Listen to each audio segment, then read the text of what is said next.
السلام علیکم ورحمۃ اللہ وبرکاتہ۔ محترم سامعین، کچھ اوقات ایسے ہیں جس کے اندر نماز پڑھنا ممنوع ہے، مکروہ ہے، اور اس گھڑی میں ان اوقات میں نماز سے گریز کرنا چاہیے، بچنا چاہیے۔ جیسے ہم لوگ سنتے ہوئے آئے ہیں کہ 3 اوقات ایسے ہیں جس کے اندر نماز پڑھنا منع ہے، مکروہ جسے کہتے ہیں، اوقات مکروہہ کہا جاتا ہے۔ جیسے سورج جب طلوع ہوتا ہے، جب سورج نکلتا ہے تو اس وقت کوئی بھی نماز پڑھنا منع ہے۔ اسی طرح سے زوال شمس، یعنی جب سورج بیچو آسمان پر آ جاتا ہے، بیچو بیچ، زائل نہیں ہوتا، زوال نہیں ہوتا، ڈھلتا نہیں ہے، تو جب بیچ آسمان پر سورج آتا ہے تو اس وقت بھی نماز پڑھنا منع ہے۔ اسی طرح سے سورج کے ڈوبتے وقت، غروب کے وقت بھی نماز پڑھنا منع ہے۔ یہ 3 وقت تو ہر کوئی جانتا ہے، ہر مسلمان، کہ 3 وقت میں نماز پڑھنا مکروہ ہے، صحیح نہیں ہے۔ علاوہ اس کے بھی بہت سارے اوقات ہیں جس میں نماز پڑھنا مکروہ ہے، جیسے کہ بخاری شریف کے اندر ہے، آپ صلی اللہ علیہ وسلم نے منع فرمایا، فجر کی نماز پڑھنے کے بعد کوئی نماز پڑھنے سے، نفل پڑھنے سے منع فرمایا، یہاں تک کہ سورج طلوع ہو جائے، روشن ہو جائے، یعنی اوپر چڑھ جائے، اشراق کا وقت آ جائے، جب نماز پڑھنا۔ اسی طرح سے آپ صلی اللہ علیہ وسلم نے عصر کی نماز پڑھنے کے بعد نفل نماز پڑھنے سے منع فرمایا، یہاں تک کہ سورج غروب ہو جائے۔ اس کے علاوہ بھی اور اوقات ہیں جس کے اندر نماز پڑھنا مکروہ ہے، جیسے جمعہ کا جب خطبہ ہو رہا ہو تو اس وقت کوئی آیا، امام صاحب، خطیب صاحب جو ہے ممبر پر بیٹھے ہوئے ہیں، خطبہ شروع ہونے والا ہے، تو خطبہ شروع ہونے سے پہلے پڑھ سکتے، لیکن جب خطبہ شروع ہونے والا ہو، اذان دی جا رہی ہو، دوسری اذان جو خطبہ کے لیے ہوتی ہے، اس وقت کوئی نفل نماز پڑھنا یا سنت پڑھنا مکروہ ہے، نہیں پڑھ سکتے، منع ہے۔ اسی طرح سے عیدین میں عید کی نماز کے لیے آپ گئے عیدگاہ میں یا مسجد گئے، تو اب وہاں کوئی نفل نماز نہیں پڑھ سکتے۔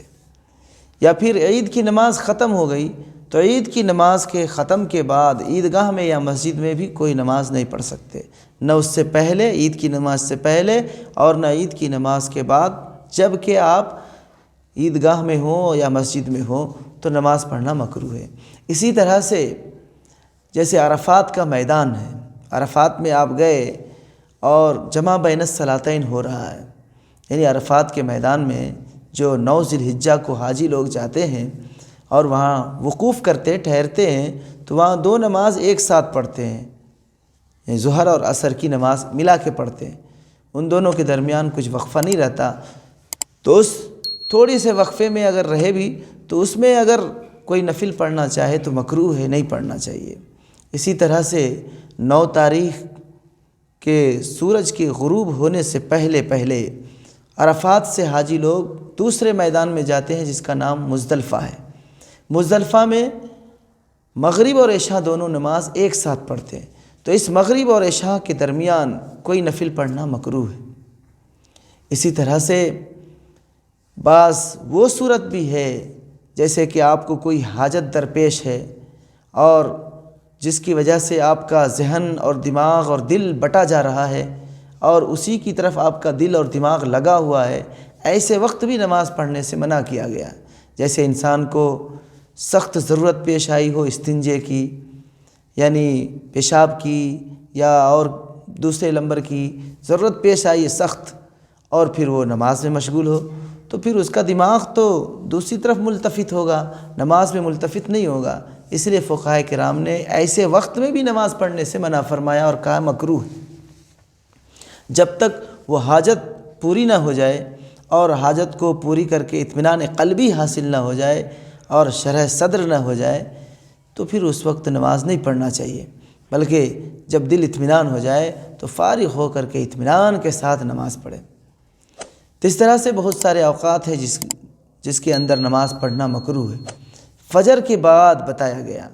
اب فجر میں بھی دیکھیے، جب فجر طلوع ہوتا ہے، یعنی جب فجر کا وقت شروع ہوتا ہے، صبح صادق، تو صبح صادق کے بعد صرف 2 رکعت فجر کی جو سنت ہے وہ پڑھ سکتے ہیں۔ فجر کی سنت پڑھ لینے کے بعد اب کوئی نفل وغیرہ نہیں پڑھنا ہے۔ اسی طرح سے اب فجر کی نماز ہو گئی، فجر کی نماز ہونے کے بعد کوئی نفل پڑھنا منع ہے۔ البتہ اگر کوئی فائتہ نماز چھوٹ گئی ہے،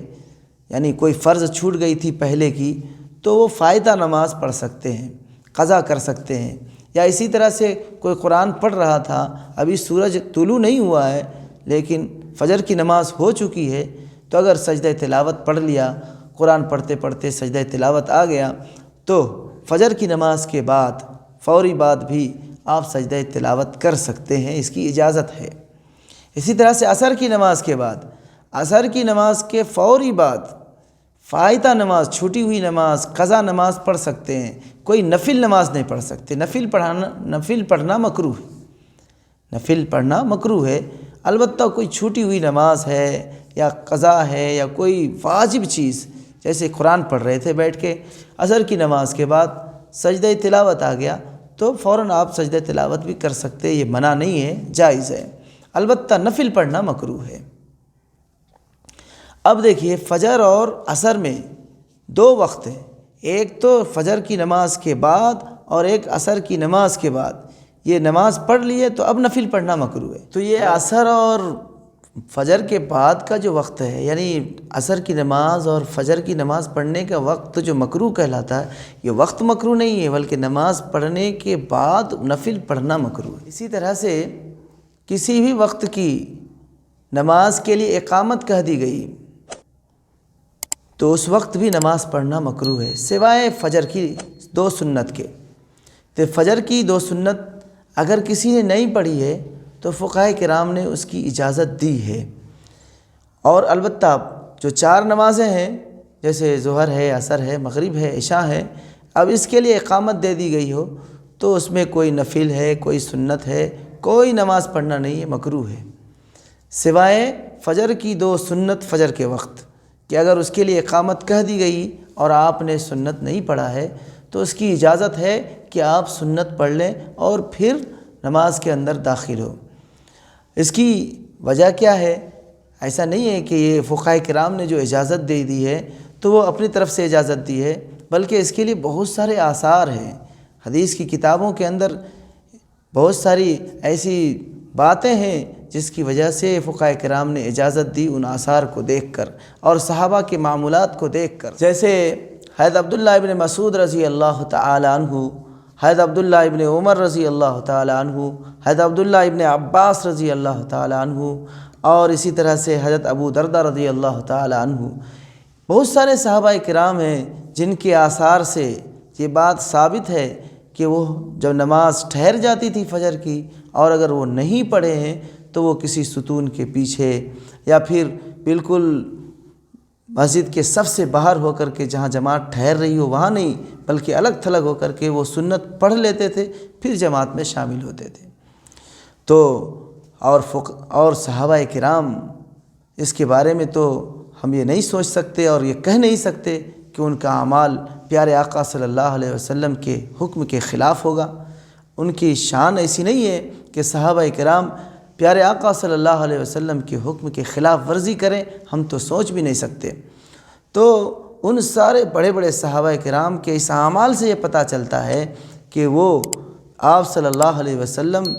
کی اجازت ہی سے کرتے تھے، اور آپ صلی اللہ علیہ وسلم کی سمجھو، آپ صلی اللہ علیہ وسلم کی حدیث کی توضیح ہے ان کے اعمال، یعنی صحابہ کے جو اعمال ہیں وہ آپ صلی اللہ علیہ وسلم کے حدیث کی توضیح ہے، تشریح ہے۔ صحابہ کے طریقے سمجھو آپ صلی اللہ علیہ وسلم نے جو فرمائے ہیں اس کی تشریح ہے، توضیح ہے، لہٰذا اس پر اعتراض کرنے کے بجائے ان کے اعمال کو مان لینا چاہیے اور اس سے مسئلے کو اخذ کر لینا چاہیے کہ جب صحابہ کرام خود جب فجر کی جماعت ٹھہر جاتی تھی پھر پڑھ رہے ہیں تو ہمیں اس سے روکنا نہیں چاہیے۔ چنانچہ ایک حدیث ہے بخاری کے اندر کہ ایک صحابی ایک مرتبہ نماز پڑھ رہے تھے، اور وہ بھی صرف تہبند باندھ کر کے، یعنی لنگی باندھ کر کے نماز پڑھ رہے تھے، اور ان کی چادر رکھی ہوئی تھی ایک تپائی کے اوپر، یعنی اوپر سے جو اوڑھنے والی چادر تھی وہ رکھی ہوئی تھی۔ تو ایک تابعی تھے، انہوں آ کر پوچھنے لگے، حضرت،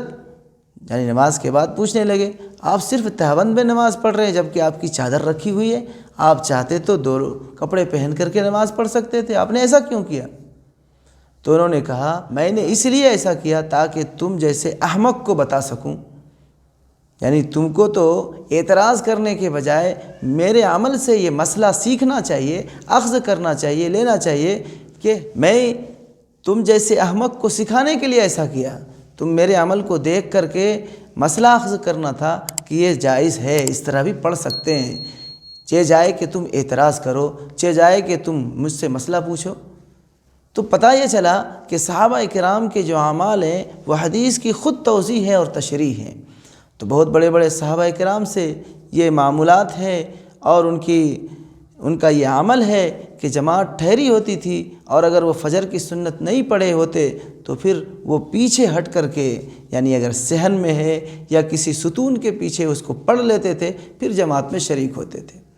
تو فجر کی سنت کے تعلق سے دو طرح کی روایتیں ہیں۔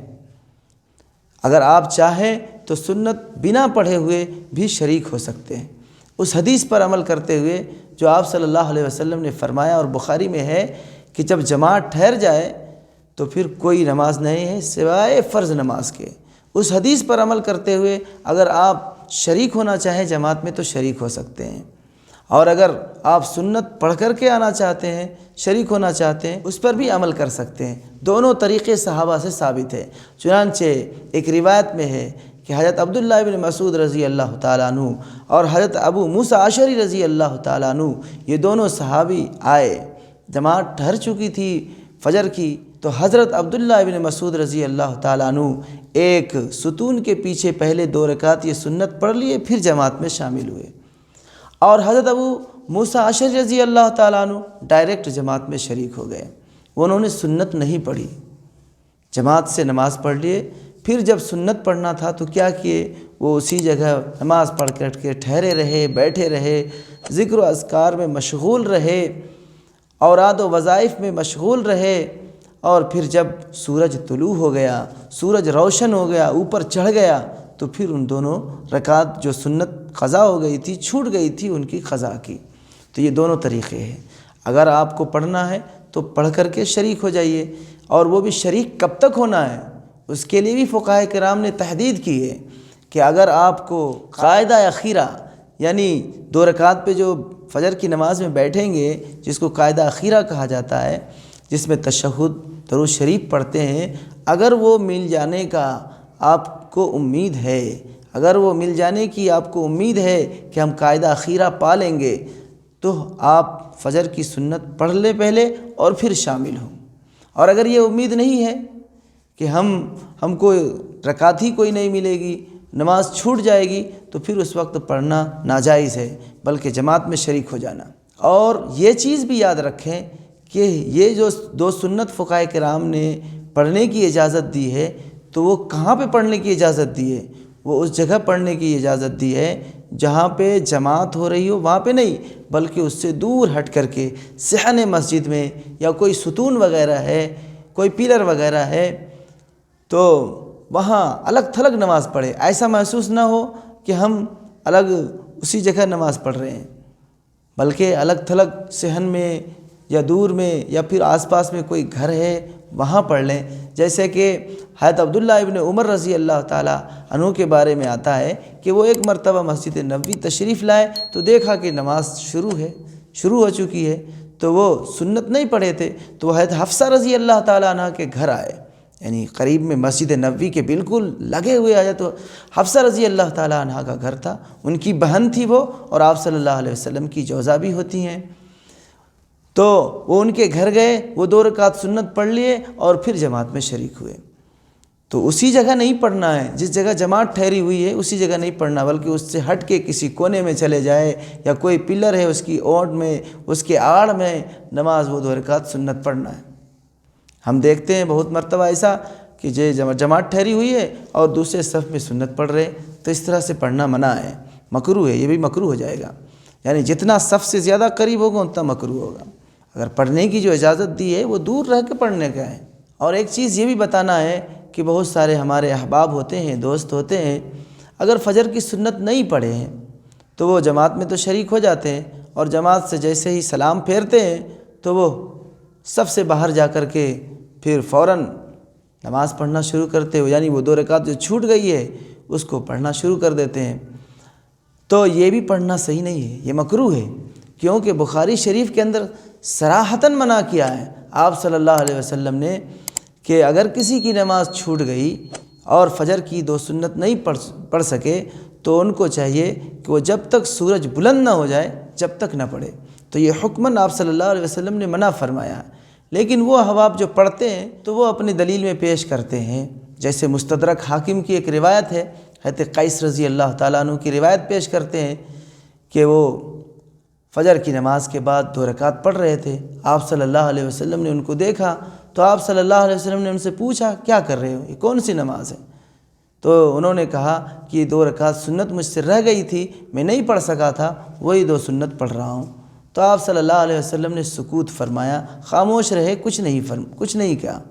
تو وہ لوگ اس حدیث سے یہ کہتے ہیں کہ اس سے فجر کی سنت جو نہیں پڑھ سکے ہیں اس کی تخصیص ہے، لیکن یہ غور کرنا چاہیے کہ یہ حدیث تو مرسلاً بھی نقل کی گئی ہے، اور دوسری بات یہ ہے کہ جب بخاری شریف کے اندر صاف صراحتاً منع کیا گیا ہے کہ اگر کسی کی چھوٹ جائے نماز تو پھر وہ کیا کرے، سورج طلوع ہونے کے بعد، جب سورج روشن ہو جائے، اوپر چڑھ جائے تھوڑا، جب پڑھنا ہے۔ تو یہ حدیث حکمی ہے، تو لہٰذا جب حکمی حدیث آئے تو دوسری حدیث جو ہے سکوتی والی حدیث، اس کی اتنی اہمیت نہیں ہوتی، یعنی یہ وزن زیادہ ہوتا ہے، اس حدیث کی وزن زیادہ ہوتی حکمی حدیث کی۔ اور دوسری بات یہ بھی ہے کہ جہاں ممانعت والی اور اباحت والی یعنی اجازت والی دونوں طرح کی حدیث جمع ہو جائے، کہ ایک حدیث میں آپ نے منع فرمایا اور ایک حدیث میں اگر کسی طرح سے تقریراً یا سکوت کے طور پر اجازت مل رہی ہو، اگر دونوں طرح کی حدیث جمع ہو جائے، یکجا ہو جائے، تو ممانعت والی حدیث کو عمل کیا جاتا ہے، یعنی جس میں منع کیا گیا ہے اس حدیث پر عمل کیا جاتا ہے، اس کی اہمیت زیادہ ہوتی ہے اباحت والی حدیث سے۔ اگر ان دونوں حدیث کو کمپیئر کیا جائے تو ایک حدیث سے، جیسے قیس رضی اللہ تعالیٰ عنہ کی حدیث جو اپنی دلیل میں وہ پیش کرتے ہیں کہ آپ صلی اللہ علیہ وسلم نے ان کو 2 رکعت نماز پڑھتے ہوئے دیکھا اور خاموش رہے، کچھ نہیں فرمائے، تو یہ حدیث بخاری کی حدیث سے ٹکراتی ہے، جو حدیث میں آپ صلی اللہ علیہ وسلم نے صراحتاً منع فرمایا کہ فجر کی نماز کے بعد کوئی نماز نہیں ہے یہاں تک کہ سورج بلند ہو جائے، اور اگر کسی کی چھوٹ گئی ہے سمجھو تو وہ سورج کے بلند ہونے کے بعد پڑھے۔ چنانچہ صحابہ کرام کا بھی معمول ہے، اکثر صحابہ کرام کہ اگر کسی کی چھوٹ جاتی تھی تو وہ لوگ سورج کے بلند ہونے کے بعد پڑھتے تھے، جیسا کہ ابو موسیٰ اشعری رضی اللہ تعالیٰ عنہ کے بارے میں بتایا گیا۔ اللہ ماشاء اللہ کوئی پڑھے ہوں گے اور آپ نے خاص طور پر ان کو اجازت دی ہوگی، وہ الگ سی بات ہے، انہی کے لیے خصوصیت ہو، لیکن عمومی طور پر یہ اجازت نہیں ہے، عمومی طور پر کسی کے لیے اجازت نہیں ہے کہ فجر کی نماز ہونے کے فوری بعد جو سنت اگر چھوٹ گئی ہو تو وہ اس کو پڑھے، یہ ممانعت میں داخل ہے۔ جب اگر پڑھنا ہے تو وہ سورج جب بلند ہو جائے جب پڑھے، اور اس کی بھی اجازت اس لیے ہے کہ یہ فجر کی جو سنت ہے بڑی اہمیت والی ہے، بہت اہمیت والی ہے، چنانچہ احادیث میں اس کی اہمیت اور افضلیت کے بارے میں بہت ساری حدیثیں وارد ہوئی ہیں۔ چنانچہ حضرت عائشہ رضی اللہ تعالی عنہا سے روایت ہے کہ آپ صلی اللہ علیہ وسلم نے فرمایا کہ دنیا اور دنیا کے اندر جو چیز ہے ان ساری چیز سے بہتر یہ فجر کی 2 رکعت کی جو سنت ہے وہ بہتر ہے۔ اسی طرح سے ایک روایت ہے جس میں بتایا گیا کہ اگر تم کو گھوڑے کے ٹاپوں سے رون دیا جائے، کھدل دیا جائے اور کچل دیا جائے تو بھی تم فجر کی ان 2 رکعت جو سنت جو ہے اس کو مت چھوڑو۔ تو اس کی بہت اہمیت ہے، اسی اہمیت کو رکھتے ہوئے فقہائے کرام نے اجازت دی ہے کہ اگر جماعت ٹھہر بھی جائے تو بھی جماعت سے ہٹ کر پیچھے صحن کے حصے میں اگر پڑھنا ہے تو پڑھ لو، اور اگر جماعت میں شریک ہونا ہے تو شریک ہو جاؤ، لیکن بعد میں تم زوال سے پہلے تک قضا کر سکتے ہو، آج کی زوال، دوسرے دن کی زوال نہیں، کیونکہ سنت کی کوئی قضا نہیں ہوتی، صرف اس کی قضا کر سکتے ہو، وہ بھی زوال سے پہلے تک۔ اسی وجہ سے اس کو ایک عذر سمجھا گیا۔ اب دیکھیے فرض نماز کی جو جماعت ہے کچھ اعذار کی بنیاد پر، کچھ عذر کی بنیاد پر چھوڑ سکتے ہیں، چھوڑنے کی اجازت ہے، جیسے اگر سخت بارش ہو رہی ہو اور پھر سخت سردی کا زمانہ ہو، یا پھر راستے میں کیچڑ وغیرہ ہو یا پھر درندہ وغیرہ کچھ ایسے موذی جانور ہو، بہت سارے آزار ہیں جس کی وجہ سے کوئی بھی نماز ہو اس کی جماعت چھوڑ سکتے اور گھر میں پڑھ سکتے۔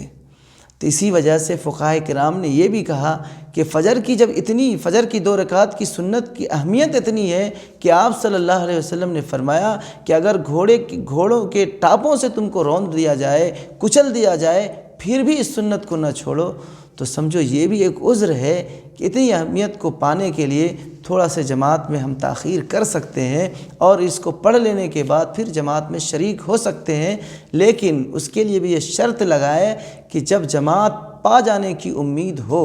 اور اگر جماعت چھوٹ جانے کی امید ہے کہ چھوٹ جائے گی اگر ہم سنت پڑھتے رہے تو اس وقت اجازت نہیں دیے۔ تو پیارے دوستو، یہ تھے اوقات مکروہہ اور اس کے اندر نماز کس طرح سے پڑھنا ہے اور کیا ممنوع ہے اور کیا جائز ہے، اس کی تفصیل میں نے آپ سبوں کے سامنے رکھی۔ اللہ تبارک تعالی ہم سب کو کہنے سننے سے زیادہ عمل کی توفیق نصیب فرمائے، آمین۔ وما علینا الا البلاغ۔ السلام علیکم ورحمۃ اللہ وبرکاتہ۔